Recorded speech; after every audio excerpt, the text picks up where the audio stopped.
नमस्कार। जय श्री कृष्ण। इस प्रकार कार्तिक मास महात्म के 27वें अध्याय में हमने देखा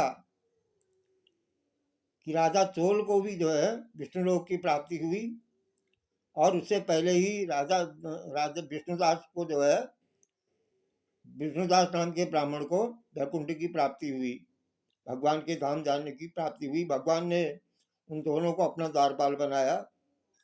28वां अध्याय प्रारंभ हुआ है। 28वें अध्याय में जैसा कि हमने पिछले पिछले अध्यायों में सुना कि धर्मदत्त ने किस प्रकार जो है कलह नाम की राक्षसी का उद्धार किया, उसको अपना आधा पुण्य दे करके। तो देवराज जो है भगवान के शरण में गए और जो है धर्मदत्त ने फिर पूछा, हे देवराज, जय और विजय ने अपने पूर्व जन्म में ऐसा कौन सा पुण्य किया जिससे भगवान विष्णु का रूप धारण करके वो उनके द्वारपाल हुए। अब इस अध्याय में 28वें अध्याय में जय और विजय नाम का वृत्तांत आएगा। जय विजय आपने सुना होगा, भगवान के द्वारपाल थे जय और विजय। तो उन दोनों का वृत्तांत जो है 28वें अध्याय में आया हुआ है। अब धर्मदत्त पूछ रहे हैं कि जय और विजय ने अपने पूर्व जन्म में ऐसा कौन सा पुण्य किया जिससे भगवान विष्णु का रूप धारण करके वो उनके द्वारपाल हुए। तब देवराज बता रहे हैं, इंद्र बता रहे हैं, देवराज नारद जी बता रहे हैं कि प्राचीन काल में व्रणबिंदु की पुत्री देवहूति से कर्दम ऋषि द्वारा केवल देखने मात्र से ही 2 सुंदर बालक उत्पन्न हुए। यानी व्रणबिंदु की पुत्री देवहूति थी। देवहूति का विवाह कर्दम ऋषि से हुआ था। तो उन दोनों से जो है 2 सुंदर बालक उत्पन्न हुए। उनमें से बड़े का नाम जय और छोटे का नाम विजय हुआ। बाद में देवहूति के गर्भ से कपिल देव जी भी हुए। कपिल देव जी का आपने नाम श्रीमद् भागवत में सुना होगा। जय और विजय दोनों ही विष्णु जी के बड़े भक्त थे और धर्मात्मा थे। दोनों ही नित्य प्रति अष्टाक्षर मंत्र का जप किया करते थे और भगवान विष्णु का व्रत किया करते थे। भगवान इन दोनों भाइयों पर अत्यंत प्रसन्न थे। नित्य पूजा के समय इन दोनों को दर्शन भी दिया करते थे भगवान विष्णु, जय और विजय को। एक समय राजा के निमंत्रण पर देवर्षि नारद जी गणों सहित राजा के यज्ञ में पधारे। उस यज्ञ में जय ने ब्रह्मा और विजय ने पुरोहित बनकर यज्ञ को संपूर्ण करवाया। यज्ञ की विधि पूर्वक समाप्ति हुई। मारुत राजा ने जय और विजय को बहुत सा धन दिया। वो दोनों भाई दक्षिणा लेकर अपने आश्रम में आ गए, जय और विजय। अब धन का बंटवारा होना था। जो दक्षिणा वहां से प्राप्त हुई थी उस धन का बंटवारा, तो बंटवारा करते समय दोनों भाइयों का आपस में झगड़ा हो गया। जय ने विजय से कहा कि धन के बराबर बराबर भाग होने चाहिए। विजय ने कहा कि जितना धन जिसको मिला है, तुमको अलग दिया गया, मुझे अलग दिया गया, दक्षिणा दी गई, तो जिसके पास जो धन है वो उसी की दक्षिणा उसी का होना चाहिए। बाकी आपस में बाकी बंटवारा करने का कोई प्रश्न ही नहीं है, उतना धन उसका ही होना चाहिए। तब जय ने क्रोध में आकर के विजय को श्राप दे दिया कि तुम धन लेकर नहीं देना चाहते हो, इसलिए तुम ग्राह हो जाओ। ग्राह मतलब मगरमच्छ। अजय ने जय का दिया साथ स्वीकार कर लिया। विजय ने जय का दिया हुआ श्राप स्वीकार कर लिया और जय को श्राप दे दिया उसने। विजय ने कहा कि तू अभिमानी है इसलिए हाथी हो जा, मदमस्त हाथी हो जा। जब नियम पूर्वक दोनों की पूजा के समय जब भगवान उनको दर्शन देने के लिए आए तो दोनों ने भगवान से साप मोचन का उपाय पूछा।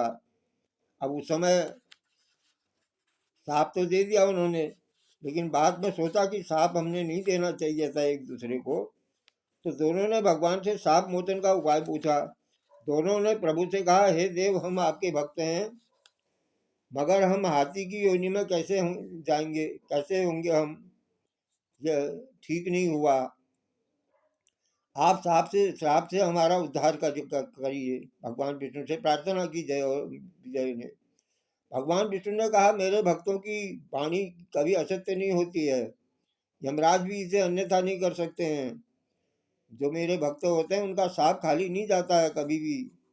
तो पूर्व काल में मुझे भक्तराज प्रहलाद के कहने पर स्तंभ से प्रकट होना पड़ा, खंभे से प्रकट होना पड़ा, और राजा अम्बरीश के कहने पर 10 अवतार मुझे लेने पड़े। इसलिए तुम दोनों के सापों का जो है भोग मेरे लोग को प्राप्त हो जाएगा। तुम अपने दोनों सापों को जो साप दिए हुए एक दूसरे को, उसका भोग करोगे और उसके बाद मेरे मेरे लोग को प्राप्त हो जाओगे। इतना कहकर भगवान विष्णु जी अंतर्धान हो गए। फिर वह गंडकी नदी के किनारे मगर, मत्स्य और हाथी हो गए।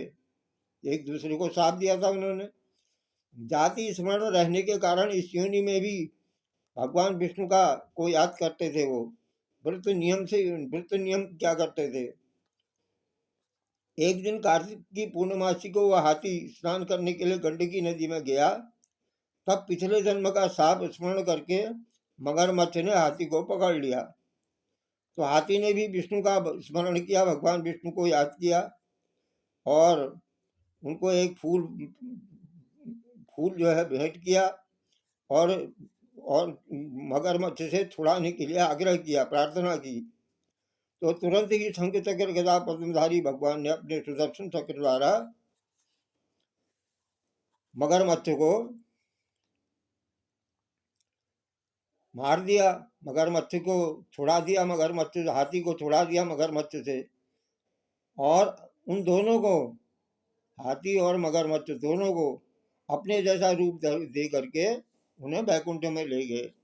उसी दिन से उस स्थान का नाम हरि क्षेत्र प्रसिद्ध हो गया। चक्र के आघात से वहां पत्थरों के भी चिन्ह बने हुए हैं। यह दोनों जय और विजय नाम के जो आज संसार में प्रसिद्ध हैं।